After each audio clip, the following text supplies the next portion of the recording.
We are live now. This is Shivani Singh from examination. हम discuss करेंगे जैसा हमारा टारगेट है सीटेट 2023 और हिंदी। और यहाँ पे जो है हिंदी के बहुत ही बेस्ट यहाँ पे, ठीक है, 30 में से 30 हमारा टारगेट है। सोल्व पेपर देखने वाले 500 प्लस MCQ क्वेश्चन का मैंने यहाँ पे टारगेट लिया हुआ है ना। और अगस्त में ऑफलाइन एग्ज़ाम होगा ना, आपका पता है। तो यहाँ पे मैं आपके ये 20 पार्ट कंप्लीट करा चुकी हूँ। तो आइए फिर नेक्स्ट यहाँ पे स्टार्ट करते हैं। और फ्रेंड्स, अगर आपको अच्छा लगे तो वीडियो को लाइक और शेयर और सब्सक्राइब जरूर कीजिएगा चैनल को, एग्जामिनेशन हब को। ओके, सो आइए यहाँ पे जैसे कि हिंदी मैंने भी आपको बताया ना, आइए इसके हम सबसे पहले तो देखेंगे यहाँ पे एक बहुत ही बेस्ट अच्छी सी यहाँ पे आपको जो है कविता दी गई है। तो कुछ कविता की पंक्तियों को पढ़ेंगे और फिर 91 से 96 से इसकी कविता से आंसर देंगे। पूर्व चलने के बटोही बाट की पहचान कर ले। आगे है फिर, है अनिश्चित किस जगह पर सरित गिरी गहवर मिलेंगे। है अनिश्चित किस जगह पर बागवन सुंदर मिलेंगे।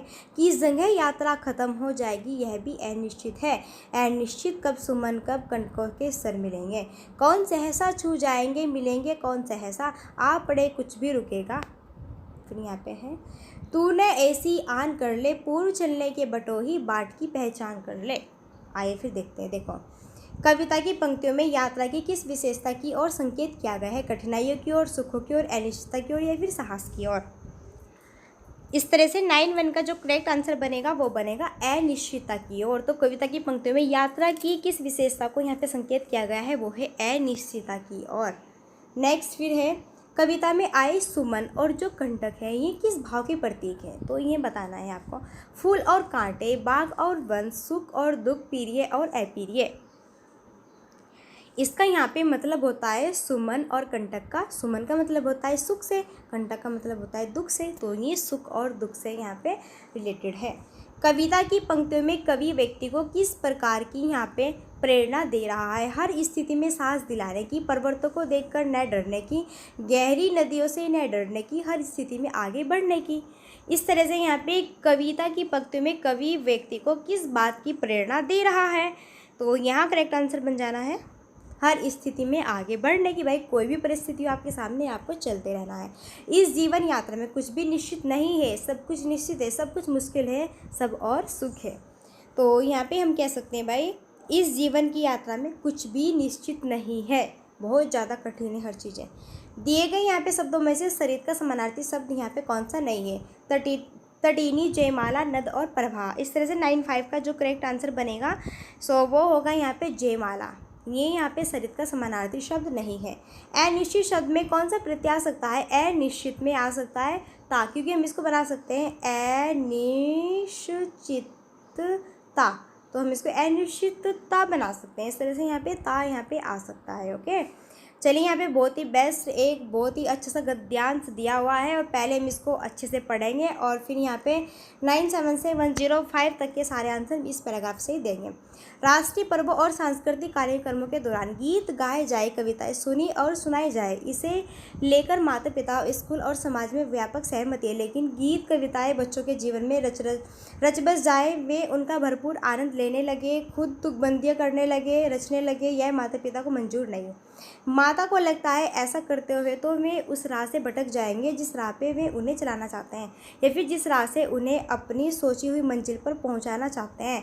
उनकी इस इच्छा से यह नीयत है कि बच्चे वैसा कुछ भी नहीं कर सकते जो वे करना चाहते हैं, बल्कि वे वैसा ही करें जिसे माता पिता चाहते हैं। उनके भीतर बच्चे के श्रद्धापूर्वक सीखने की प्रक्रिया के प्रति सतत संदेह और गहरा डर बना रहता है। ये यहाँ पे कह रहे हैं कि बच्चे अपने मन से कुछ ना करें, जो हम कहें सिर्फ ऑनली वहीं करें। यही हाल स्कूल का भी है। गीत कविता स्कूल और कक्षाओं की रोज़मर्रा की गतिविधि का हिस्सा बन जाए, यह स्कूल को मंजूर नहीं। स्कूल को लगता है कि सबके लिए समय कहाँ है, यह पाठ्यपुस्तक से बाहर की गतिविधि है। शिक्षक और शिक्षा अधिकारी चाहते हैं शिक्षक पहले परीक्षा परिणाम बेहतर लाने के लिए काम करें। इस तरह से बहुत ही यहाँ पे बड़ा गद्यांश दिया हुआ है।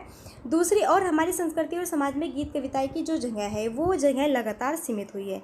गीत गाने, सुनने, सुनाने, है ना, ये सारे यहाँ पे दिए हुए हैं, आप इसको पढ़ सकते हैं एक बार। चलिए हम यहाँ पे क्वेश्चन लगाते हैं। क्वेश्चन बहुत ही इंपॉर्टेंट है, ठीक है।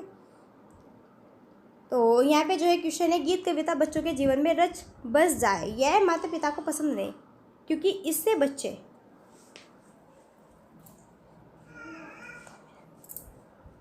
तो इससे जो बच्चे हैं वो क्या है, इस तरह से हमारा इसका जो करेक्ट आंसर बनेगा वो हो जाएगा यहाँ पे कि माता पिता द्वारा तय यहाँ पे लक्ष्यों को प्राप्त कर सकते हैं। यहाँ पे हमारा जो है बी ऑप्शन करेक्ट हो जाना है। नेक्स्ट है फिर गीत कविता स्कूलों को भी पसंद नहीं क्योंकि उन्हें लगता है कि स्कूली पढ़ाई लिखाई से इसका कोई संबंध नहीं है, फिर यहाँ पे समय नष्ट होता है, फिर यह सीखना बहुत ही कठिन है। तो 9 8 का करेक्ट आंसर बनेगा स्कूली जो पढ़ाई लिखाई होती है इससे कोई संबंध नहीं है। गीत कविता के बारे में कौन सा कथन सही नहीं है? ये संस्कृति का अभिनिशा है, ये जीवन शैली का स्वाभाविक हिस्सा है, ये भाषा सृजनात्मकता को पोषित करते हैं, समाज में इनकी व्यापक सहमति नहीं है। इस तरह से 99 का जो करेक्ट आंसर बनेगा वो होगा कि समाज में इनकी व्यापक सहमति नहीं है, ये यहाँ पे करेक्ट आंसर हो जाएगा। शिक्षा व्यवस्था गीत कविता को किस दृष्टि से देखती है? बाधक, साधक, सहयोगी या फिर संपूरक? इस तरह से 100 का जो करेक्ट आंसर बनेगा वो होगा बाधक के रूप में देखती है। ठीक है, ये सब बातें आपकी कही गई है पैराग्राफ में। अनुच्छेद के अकॉर्डिंग गीत कविता के बारे में कौन सा कथन सही नहीं है? स्कूल और परिवार इसकी महत्ता को समझ नहीं रहे हैं, इनसे बच्चे अपनी राह से भटक जाएंगे, ये बच्चों को शब्दों और खेलने का अवसर देते हैं, बच्चे इनका भरपूर आनंद लेंगे। इस तरह से 101 का यहाँ पे करेक्ट आंसर जो बनेगा वो होगा हमारा बी ऑप्शन कि इनसे बच्चे अपनी राह से भटक जाएंगे।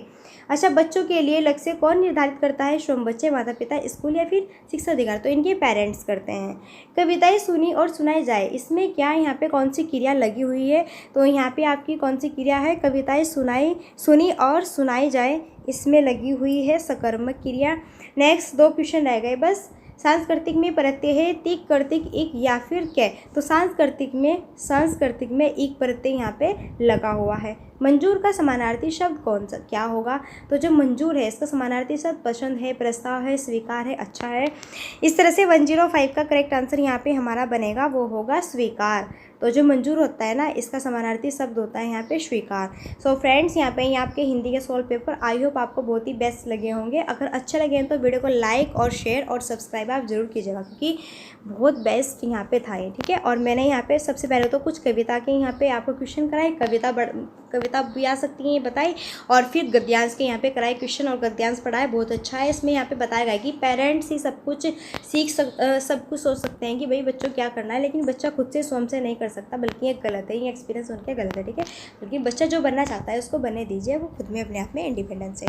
सो फ्रेंड्स, चलिए फिर मिलते हैं नेक्स्ट वीडियो में, और तब तक के लिए so thanks for watching, keep studying, bye bye.